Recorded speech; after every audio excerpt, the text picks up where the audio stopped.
All right, buckle up, everyone, because today we're diving deep into something I know a lot of us think about achieving those big, bold goals. And not just goals on their own, we're talking about reaching those milestones by tapping into the power of a high-performance team. That's right. We're talking real teamwork, making the dream work.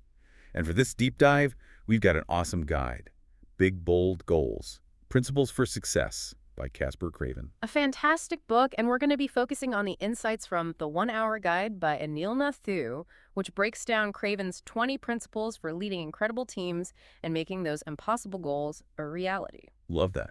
And we'll even see how some big names are already rocking these principles. Yeah. Pixar, Google, Southwest Airlines are all in the mix. It's really about turning those big dreams into something real and seeing how these companies have used these principles to get there. Okay, so let's jump right in. Principle number 1. Put people first and the rest will follow. Sounds kind of simple, but when we're talking about hitting those big goals, we usually think strategy, resources, plans. Right. It's easy to get caught up in the numbers and the bottom line, for sure. So why focus on people first? Well, Craven and Nathu, in his guide, make a really strong case for putting the focus on your team. They say when you really value your team members, when you make sure they feel appreciated and empowered, that's when you see real results. So it's about recognizing that your people are at the heart of it all. Absolutely. A team that feels valued and inspired can achieve so much more than a group of individuals just going through the motions. Makes sense. Got any examples of a company that's nailing this people-first approach? Southwest Airlines comes to mind. They're famous for their awesome company culture.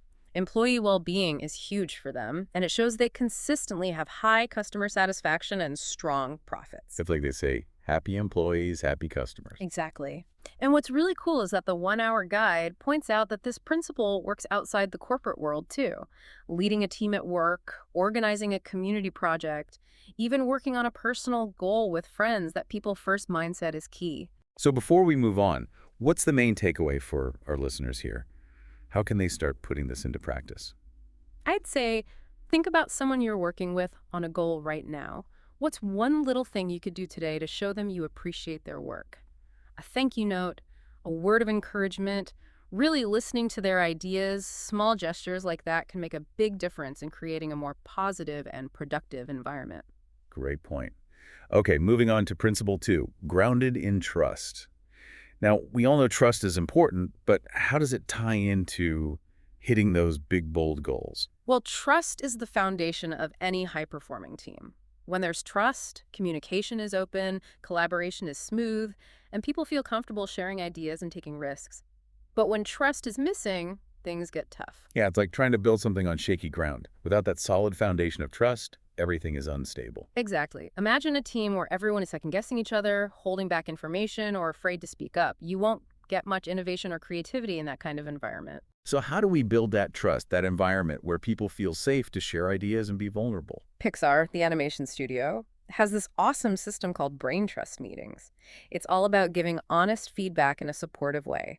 That culture of trust is a big reason they're so creative and innovative. So trust is like the secret sauce behind those Pixar movies we all love. You got it. And the 1 Hour Guide by Anil Nathu really hammers home that this applies to any team, any project. Trust unlocks creativity, innovation, and the willingness to take risks, which helps us achieve those big, bold goals. So practically speaking, what can our listener do to start building more trust within their own team? Start by being more transparent yourself. Share information openly, be receptive to feedback, and own up to your mistakes. When you model that behavior, it encourages others to do the same, and that's how trust starts to build. Great advice. All right, principle 3, make yourself at home. Doesn't sound quite like what we'd expect in a book about big goals. What's the connection here? This one emphasizes the link between personal well-being and performance. Craven and Nathu aren't suggesting you bring your laundry to work or anything. It's more about recognizing that our work and personal lives are connected. So when we feel good in our personal lives, we bring that energy to our work. Exactly. When people feel stressed or burnt out in their personal lives, it affects their work, no doubt about it. Right. But when they feel balanced and supported, they bring that positive energy to work, which means better performance and a happier team. Okay, I'm with you on that. Yeah. Any companies really walking the walk on this principle? Patagonia is a fantastic example. They've created this amazing workplace that really supports employee well-being, things like on-site childcare, flexible work arrangements, a genuine culture of caring. They're putting their money where their mouth is, really supporting their employees. Absolutely. And it shows they have incredibly loyal and engaged employees, which translates into a more productive and creative workforce. So how can our listeners start incorporating this into their own work life? Well, a good place to start is by setting clear boundaries between work and personal time. Make a conscious effort to disconnect from work when you're at home. Maybe set specific work hours, silence notifications, create a dedicated workspace you can step away from at the end of the day. Great tips. Okay, on to principle 4. The story is the star. I like this one already. What's the deal with this pole star story, and why is it so important for reaching our goals? Think of the pole star story as your guiding light. It's that shared narrative that articulates your purpose, your vision, your values, something everyone on the team can rally behind, something that makes your work meaningful. It's like having a North Star to guide you on your journey toward that big, bold goal. You got it. Without that shared story, it's easy to lose sight of the big picture. But when everyone understands the story, when they feel connected to that purpose, amazing things can happen. Love the analogy. But I need a story, a real-world example of this in action. Give me a story that really shows the power of a pole star story. Well, how about John F. Kennedy's famous moonshot speech? His declaration, "We choose to go to the moon," wasn't just a statement. It was a powerful narrative that captured the imagination of a nation and gave meaning to all the work, sacrifice, and risk that went into achieving that seemingly impossible goal. Incredible how one speech can spark that much energy and drive to accomplish something so monumental. A true testament to the power of a story. And Anil Nathu, in his guide, encourages us all to think about our own pole star stories. What's the narrative driving your work, your personal goals, your life? That's a great question for our listeners to ponder. Okay, let's move on to principle 5. Start with impossible. Wait, how do you start with something impossible? Well, it's about how we think about the word impossible. Craven and Nathu challenge us to see impossible not as a dead end, but as an opportunity for growth and innovation. So instead of saying this can't be done, we shift to how can we make this happen? That's the idea. It's about embracing the challenge and breaking down those huge obstacles into smaller, more manageable steps. I like that shift in perspective. Got any real-world examples to help us visualize this in action? Remember a few years ago when the idea of getting anything delivered within hours seemed crazy? Well, Amazon decided to tackle that impossible goal. They dug into the logistical challenges, invested in tech, and kept pushing their vision. And now, thanks to that start with impossible mindset, we can get almost anything delivered to our doorsteps super fast. It really shows what can happen when we reframe impossible as a challenge to overcome. And in the 1-hour guide, Anil Nathu challenges us to think about something we once thought was impossible.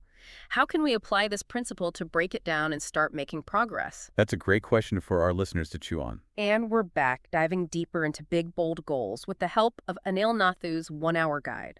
We've uncovered some awesome insights so far. Putting people first, building trust, taking care of ourselves, crafting a strong story, and even tackling those impossible goals head on. And we're just getting warmed up.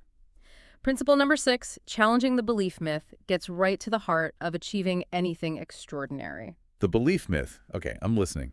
What exactly are we challenging here? A lot of people think belief is something you're born with, like you either have it or you don't. But Craven and Nathu, in his guide, say that's not true at all. They argue that belief is a skill, something you can develop over time. So it's not about waiting for a burst of confidence. It's about actively working on that belief. Exactly. It's about noticing those small wins, those times you prove to yourself that you can overcome obstacles and move forward. And as those wins add up, your belief grows stronger and it pushes you further. Okay, I see how that plays into hitting those big, bold goals.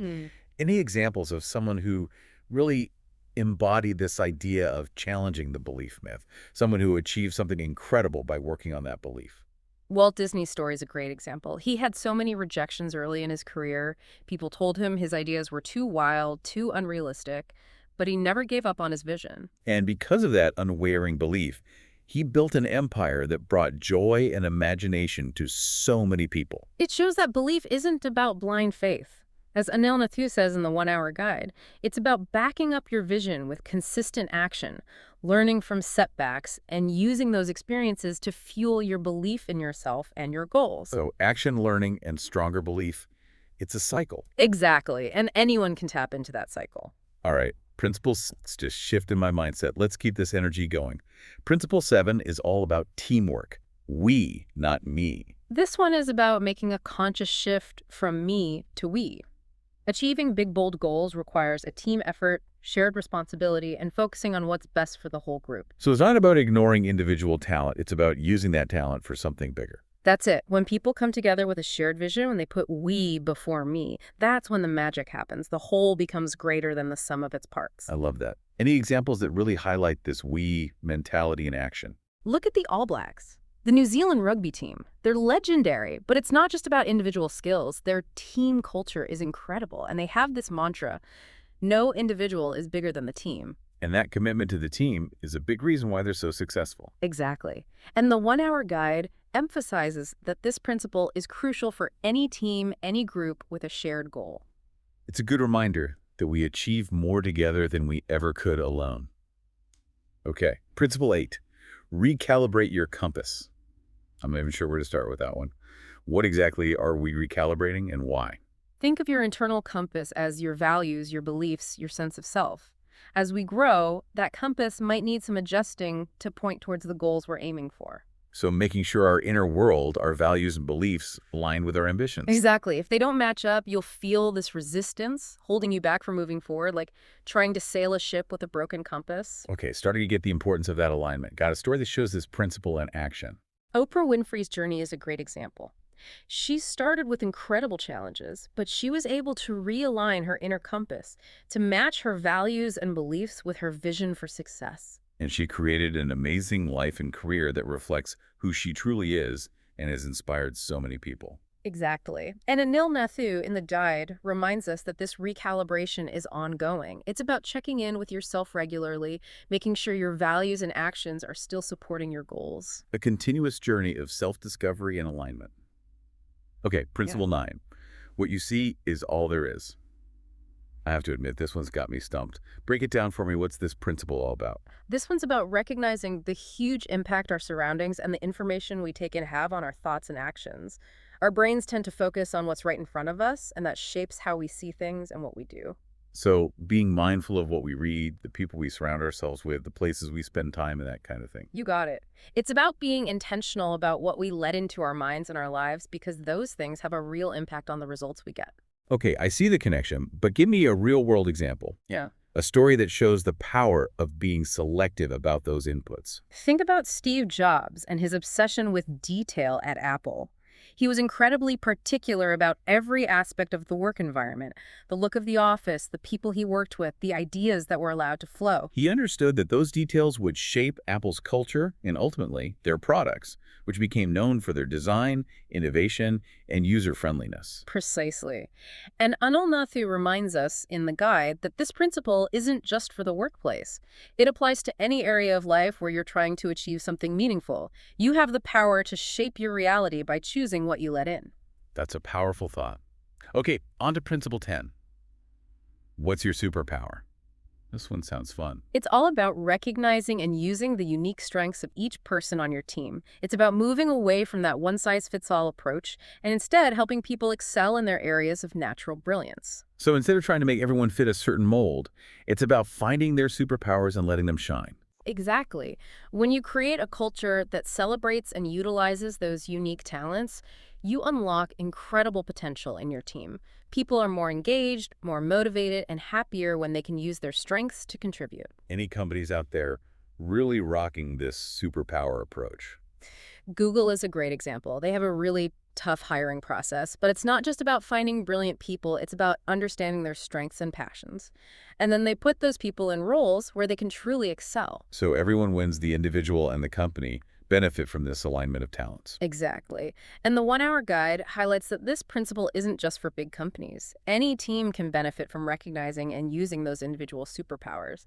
It's about creating an environment where everyone feels valued for their unique contributions and empowered to use those strengths to achieve common goals. Principle 10 has me thinking about my own superpowers now. Okay. Let's keep this going. Principle 11 is perfection never happens. And in a world that often pushes us to be perfect, this one hits home. It's a crucial reminder that progress is often messy and imperfect. It's about being okay with that imperfection and realizing that mistakes are going to happen. especially when you're pushing boundaries and going for something big. So instead of aiming for that impossible perfection, it's about learning and adapting as we go. That's it. It's about letting go of that fear of failure, Mhm. those stumbles and setbacks. They're valuable learning opportunities. Okay, I'm starting to see how that shift in perspective can be a relief. Got a story that shows us how embracing imperfection can lead to success. Think about how Google's search engine evolved. It wasn't perfect when it first came out. Lots of features we rely on now weren't there at the beginning, but they didn't let that stop them. They launched it, gathered feedback, made changes, and kept improving it over time. And look at where they are now. Google search is an essential tool for billions of people around the world. Really shows the power of embracing imperfection and using it as fuel for growth and innovation. And as Anil Nathu points out in the guide, this principle can help us break free from perfectionism and actually start making progress. It's about realizing that done is better than perfect, and taking action, even imperfect action, can help us gain momentum and create something truly remarkable. Okay, let's dive into Principle 12. Change happens in the calendar. Intriguing. What's this one all about? This principle is all about consistency. It's about those small, everyday actions that we repeat day after day and how those actions can lead to big transformations over time. It's like the power of micro habits, those small things that add up to make a big difference. Exactly. It's about breaking down those big, bold goals into manageable daily practices. When we're consistent, when we show up even when we don't feel like it, that's when the magic happens. Okay, love the concept. Got a real life example of someone who embodied this principle. Jerry Seinfeld's approach to writing jokes is a great example. He committed to writing every single day, no matter what, and he tracked his progress on a calendar, marking each writing day with an X. So he created this visual reminder of his consistency, which kept him motivated. Exactly.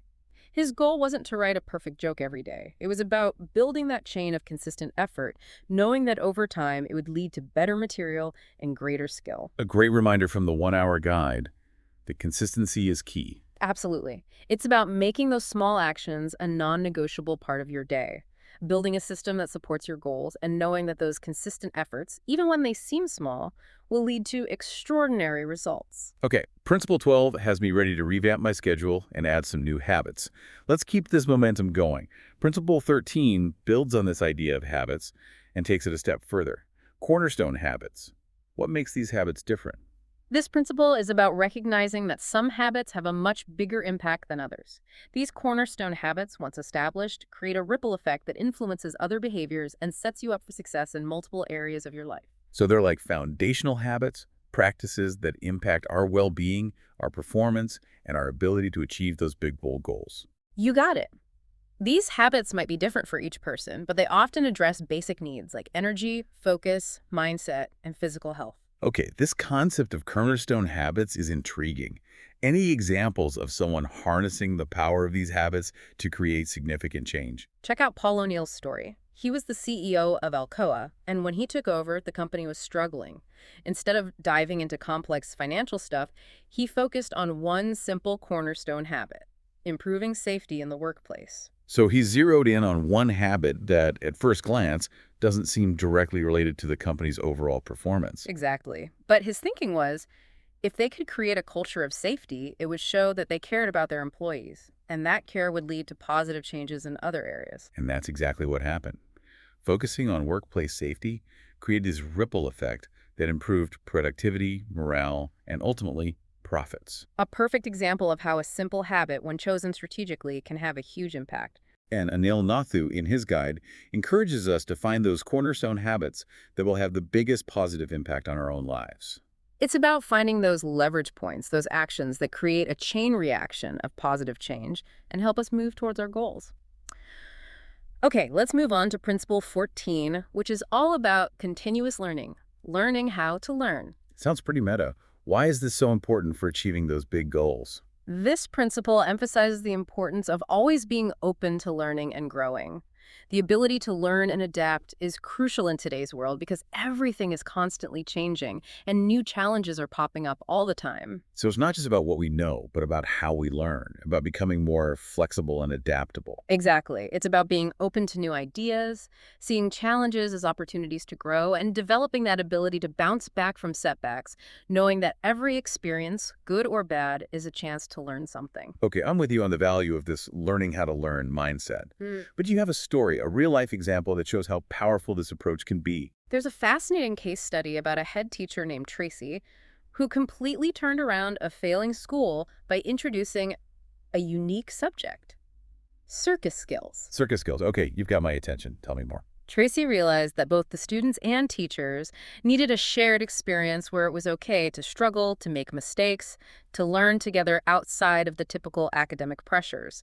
And circus skills, which none of them had any experience with, was the perfect activity. So stepping out of their comfort zones, embracing being a beginner, and building a culture of learning through shared experiences. Precisely. And the results were amazing. Academic performance improved, and the whole school community became more resilient and better at problem solving.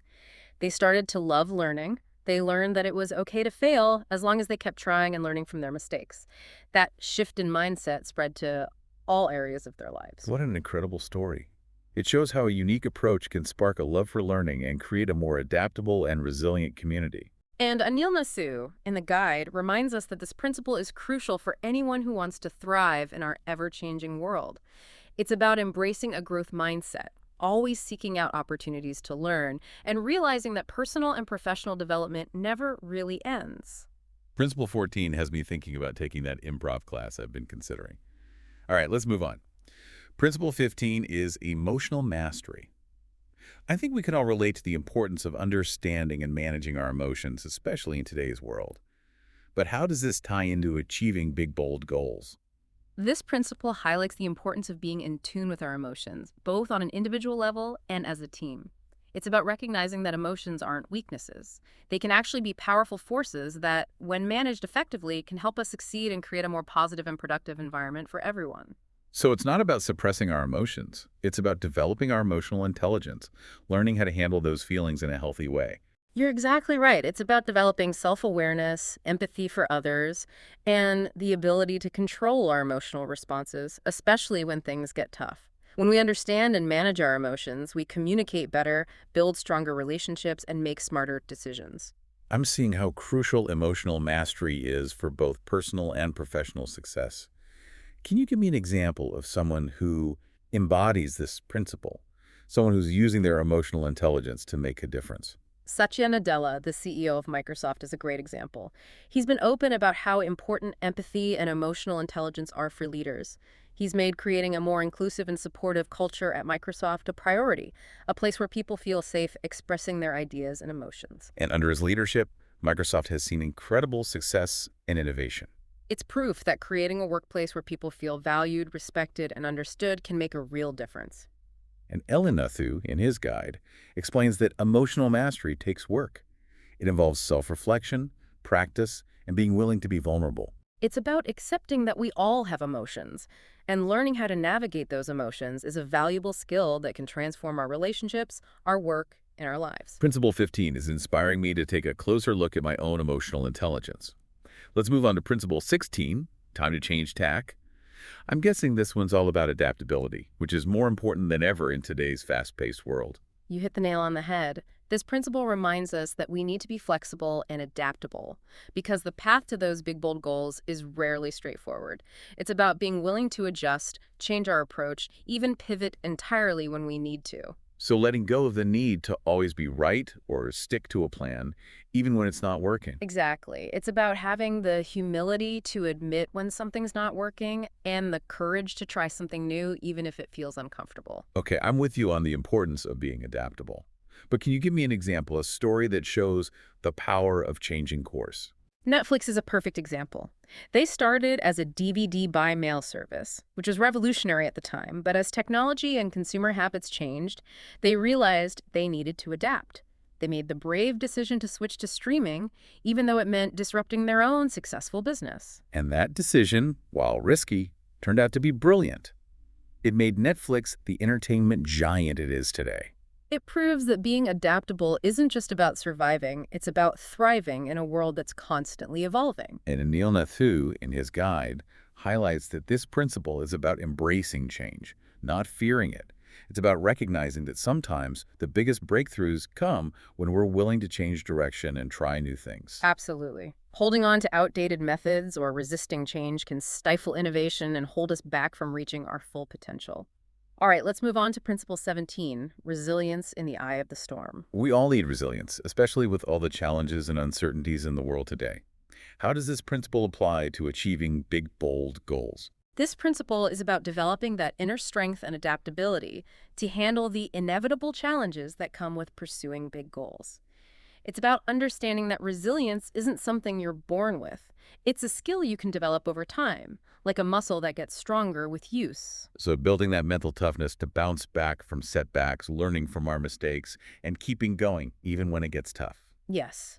But it's not just about pushing through. It's about knowing when you need a break, when to ask for help, and how to recharge your batteries. Okay, I'm seeing the different sides of resilience now. Any stories of someone who embodies this principle, someone who faced tough challenges and bounced back to achieve amazing things? The story of Apple's comeback in the late 90s is a great example. They were struggling, almost on the verge of failing, but they brought back Steve Jobs, who, along with a resilient team, managed to turn everything around. They faced huge obstacles but had the vision, the determination, and the resilience to overcome those obstacles and build one of the most successful companies in history. An incredible story of how resilience can lead to extraordinary results, even when things seem impossible. And the 1 Hour Guide reminds us that building resilience is an ongoing process. It's about creating habits, adopting mindsets, and building support systems that help us navigate tough times without losing sight of our goals. Principle 17 is giving me a boost of inner strength, but we've got more to cover.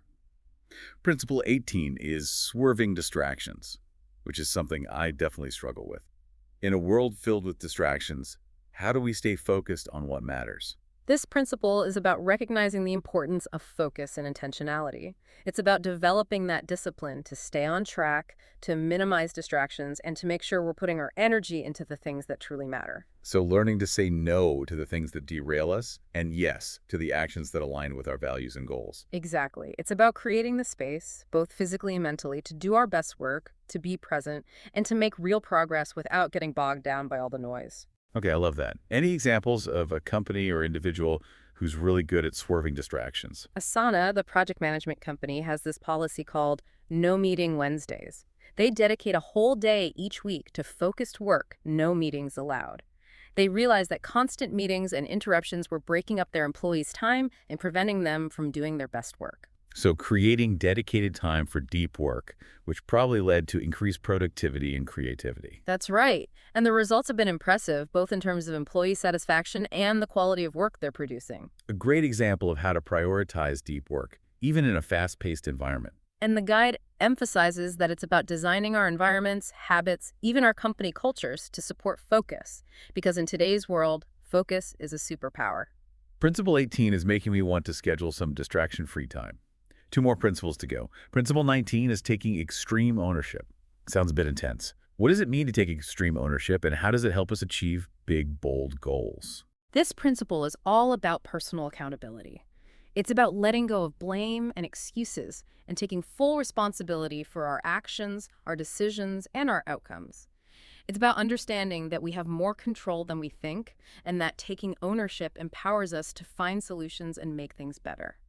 So shifting from a victim mentality to a leader mentality. Exactly. Blaming others or making excuses keeps us stuck. But when we take ownership, even when things go wrong, we can learn and grow from those experiences. Okay, I like that shift in mindset. Got any examples of someone who really embodies this principle? Jocko Willink, a former Navy SEAL commander, talks a lot about taking ownership. In combat, there's no time for blame or excuses. It's about taking responsibility, learning from mistakes, and adapting to achieve the mission. So turning those setbacks into opportunities to learn and improve. Exactly. And Anil Nathu emphasizes in the guide that taking extreme ownership doesn't mean being perfect. It's about being accountable and using our experiences to become more effective, resilient, and successful. Principle 19 has me ready to step up my accountability game.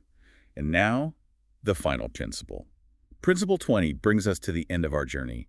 Teams that go the distance. I have a feeling this one is about building a team that can not only reach those ambitious goals, but also keep that momentum going over time. That's it. This principle is about shifting our focus from those quick wins to sustained success. It's about realizing that achieving those big, bold goals is a marathon, not a sprint. So creating a culture of excellence that lasts, a team that's in it for the long haul. Exactly. Building a high-performing team is an ongoing journey. It takes consistent effort, open communication, and a shared dedication to learning, growth, and improvement. Okay, I see how this ties everything together. Give me a real-life example of a team that really embodies this go-the-distance mentality. Look at the New Zealand All Blacks rugby team. They're consistently among the best in the world and have been for decades. They're not just focused on winning the next game, they're building a legacy of excellence that goes beyond any single player or season. So they've created a culture where each generation of players adds to a legacy that's bigger than themselves. Exactly. That long-term vision, that commitment to building something that endures, that's a huge part of their success. It's truly inspiring to see a team committed to building something that lasts. And the 1 Hour Guide reminds us that this principle applies to any group striving for greatness, not just sports teams. So it's about recognizing that successful teams are the ones that invest in their people, create a supportive culture, and build a shared sense of purpose that's bigger than individual goals. It's about building something that lasts, Yeah. something that thrives and achieves amazing things long after that initial excitement of a new goal has faded. Principle 20 is inspiring me to think about the legacy I want to build. And we're back, wrapping up our deep dive into big, bold goals. We've been exploring those 20 principles from Casper Craven's book with the help of Anil Nathu's insightful 1 Hour Guide. From putting people first and building trust to embracing imperfection and developing resilience, we've covered a lot.